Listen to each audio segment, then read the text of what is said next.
So good morning, not good morning, good afternoon, everyone. I'm so honored to be here with you and to talk to you. And as Evan said, many thanks to the organizers and to giving us this warm welcome. I'm, as I said, super honored. Today I will answer the nice question: Who do robots love? Of course. But furthermore, as Lucia pointed nicely out, I'm like a policy advisor. So my talk is maybe a little bit more hands on the question of the humble goal, how to make AI and robotic a little bit more just in case of diversity and gender inclusion. Of course, as Adam pointed out beforehand, we have a problem or a diversity crisis in AI and robotic. I intermingle it at my talk, robotic and AI, because the policy level of AI and robotic are very much alike nowadays in Northern Europe and the US. So this is my short disclaimer. And the problem is that we have this kind of diversity crisis, which is on the one hand at the workforce, so the AI field is mainly driven by white males. And on the other hand, we have it at the production level that the products which are developed are also have a white male gaze, which means a lot of people are excluded from this, as Adam, so sorry to mention it all along, but as Adam pointed out, are excluded, which means that, for example, at an automated Uber, it's hard for trans people to get in because they're always assigned falsely as, for example, as a trans woman, as a man, and so they don't have access to it. And to give you just a little more numbers, which is also important for my work as a political advisory, we have 18% as authors at the 21 biggest and important AI conference are female. And to say it like this, just 1.4% of activists in the field of AI, gender and inclusion in the US are Black women. So we see we have a huge problem out there. And this huge problem is not new to us. And also from a scientific side, it's not new. I think it started in the 80s. For example, Judy Weitzman puts it out and said, okay, we have this representation problem, but could it be something more? And I want to stress out it in 3 steps to you to say, at one hand, we have this old story about why so few women in tech and why are so few women in robotic, which is a main narrative when it comes to political action, for example, in Germany or Europe. And then on a second step, I want to introduce you a new kind of theory to gender as a function, which means that gender as a function always leads us to another story and not to focus on the question why so few women. And on the last hand, I want to introduce you in my hands-on work, everyday life, to show you a little bit of working fields. So therefore, my propositions are that work within robotics is deeply gendered, and that this gendered work established norms about gender, sexuality, race, and class, which means that, as I will tell you, that gender function here as a norm which enables some people to get into this field and others not. And that these norms are a fundamental part of the narrative about robotics in the global north, and that alternative stories and feminist perspectives could be a possibility for more social justice in this field. So, same old stories, the classic narrative about gender and robotics. Here I want to stress out that for the policy level, we often have the question, why are so few women in the field? And behind that, there lies a story which should explore the different kind of causes which lead us to nowadays lack of women. And it starts with this. You see here a picture of two women operated at a very old computer, I think in the 50s. And I really have to ask my dad, because I never could imagine how this kind of computers works, because it was so far away from myself. And what we see here are women who are typing and connecting the cables to have like different kind of operations at the computer level. And this work was highly gendered. It was like a service act, which also called like the female computers. But after World War II, like many men dropped into the labor market again. So like these female operators, which basically stick there till the 50s, are slowly disappeared. They go back to the household, they go back to the children, and like necessary to mention, this all happened, for example, in the US, in the UK. In Germany, it was kind of a different situation due to the Nazi regime. And here you have, of course, the wonderful Dartmouth workshop, where a lot of like white old men like talking about like AI and being the fundamental like myth about how AI was coming into the world. I think like Ifrik will tell us a little bit more about the long history of AI narratives, but like here you see at the one hand women drop off, and on the other hand like you have like this huge male dominated discourse about AI and the beginning of AI. And like to come to my base, like the German history of AI is also like a typical gendered one. You have like here an old photo of the DDR and like a company which called Robotron, which was one of the largest companies for robotic in the world at that time. And funny enough, you also see like the gendered binary between like workforce. At the one hand, you have like the male, and on the other hand, you have the female answering the phone and like answering the call. And I think here you see like very specific how like workforce around robotics is involved. We have like the very service dominated femininity, and on the other hand we have this very hands-on masculinity, which like typing and coding and doing like the real hard engineering part. And nowadays it's a little bit different. In Germany we have like this huge intermingle between like AI and robotic in a very, I would say, hard tech based form, which means that like, for example, we, or in our national policy guides, we often have the idea that AI is linked to like huge fabrics, like the car industry, for example. Maybe you heard of VW, which has like the first like automatic fabrics in Germany, and like our national AI strategy, for example, is very much keen to this kind of AI services, which is like not so much in the daily AI service-orientated society, but more like to this kind of like innovators, huge tech companies, which are also super male-driven, and this is why we're like still stuck a little bit. And as far as I said, like also Germany has this kind of problems with a lack of diversity and a lack of females in this kind of areas. So the German government also recognized this like 20 years ago or so, and they like really want to change something. So they invented what's called the Girls' Day.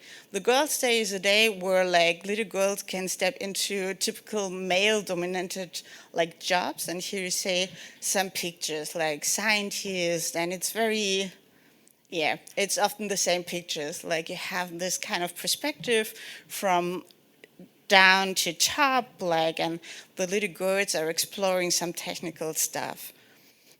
And like here the theoretical findings behind it is that it's not that easy. It's not just that women disappear automatically from robotics, or that like there's a natural law of it, but like studies have found out that like work in context of robotic is a very narrow concept, which means that like since the 17th, the study around it shows that if you ask scientists of what they do and how they work in the field, we're always saying, okay, we are coding, we are doing programming, we are doing engineering stuff, but you basically never heard, we write a lot of emails, we do a lot of nowadays Zoom meeting. We do, for example, in case of a conference, a lot of emailing between, hey, is the bus is coming? Where do we have to stay? Is it the right hotel? This kind of social work disappear in the tellings of like work on robotics.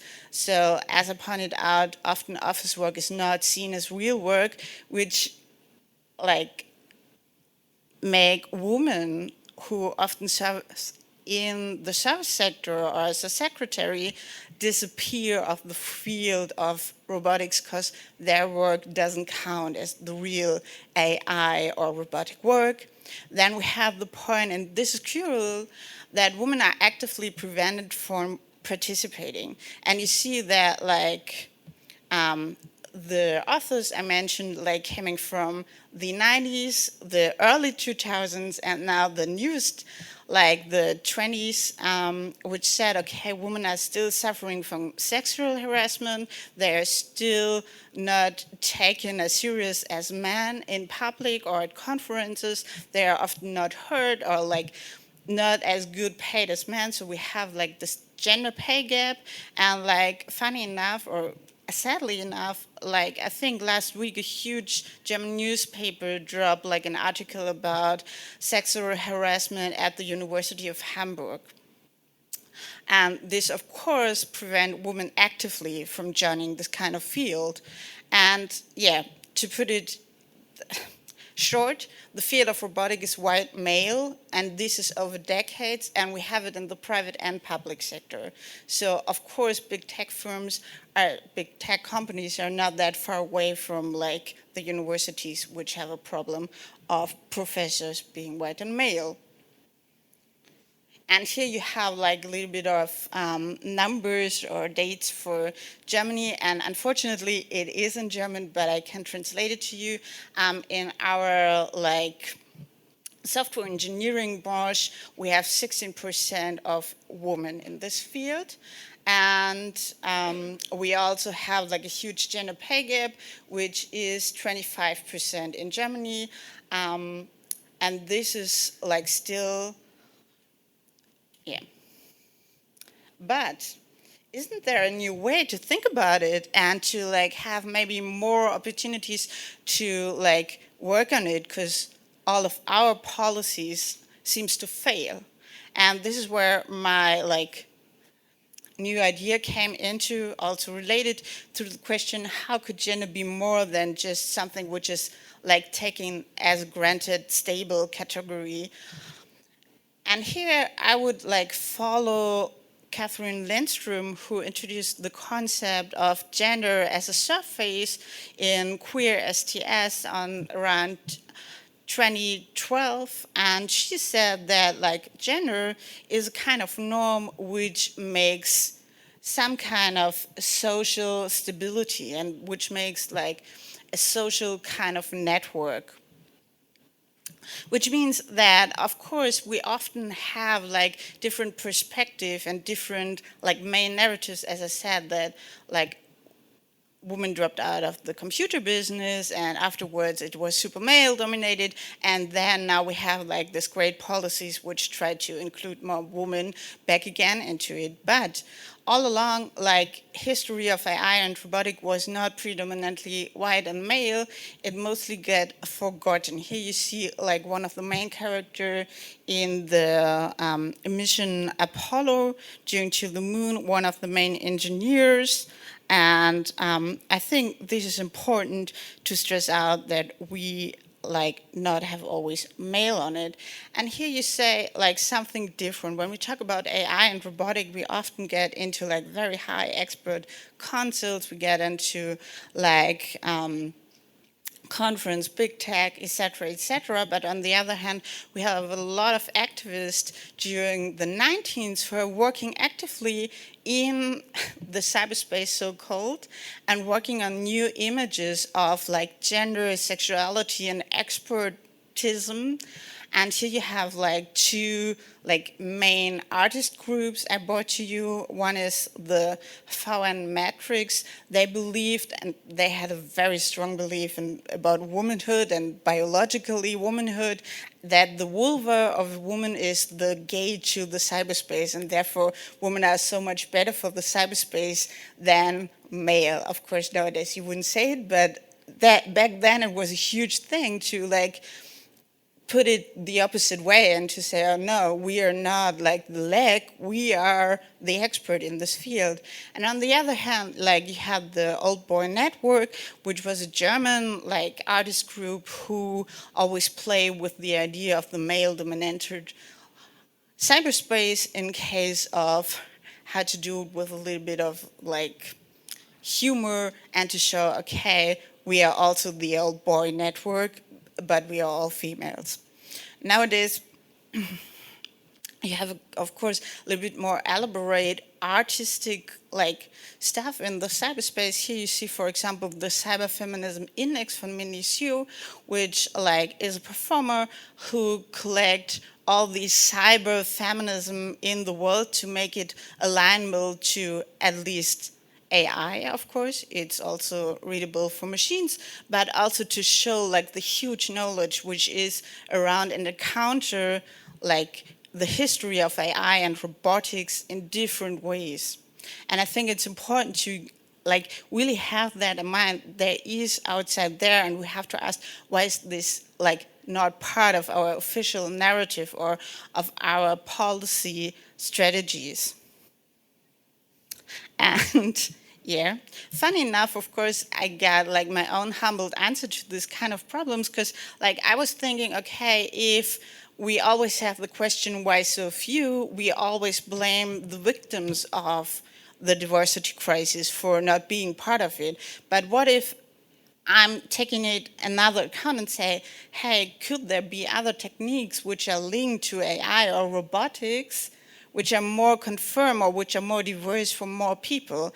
And this is like one picture I really adore. It's from my colleague Treusch from also the TU Berlin, I think, and they made like a robotic performance where robot knit to show, okay, robots don't even have to do all of this assigned male stuff or like which is assigned to masculinity, like building up cars or building up like computer drones or whatsoever. They can also do something typically for womanhood, knitting, to just play around with different kind of ideas of gender. And I, of course, take this brilliant idea of like knitting robots to our new workshop, Knitting Your Own AI, to put together a lot of especially older female people to knit and to combine the idea of knitting with the idea of AI, which means that they will write their own knitting introduction, which is not so far away from like writing a code. It's very specific.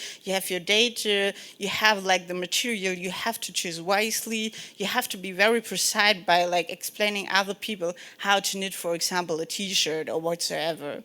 And therefore, the idea is to say, okay, of course, it's empowerment, but also to learn from these old techniques what could be like a good starting point for new AI ideas, like for new kind of robotics in case of like something which is up to broader public, which is not always linked to like a few experts.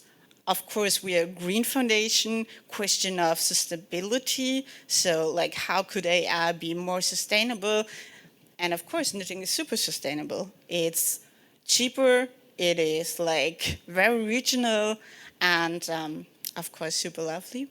And my last slide, unfortunately, is not a picture of the actual workshop because this will held up in September, but here you have some stock photos of like our target group in the AI case, elderly women from all around the globe, because this is also one point we really want to stress out that AI and robotics is not only aligned to the global north, but like it's worldwide infrastructure, so people should engage in it worldwide. And yeah, this is our main goal, and I'm looking forward for our panel discussion. This was my humble presentation. Thank you so much.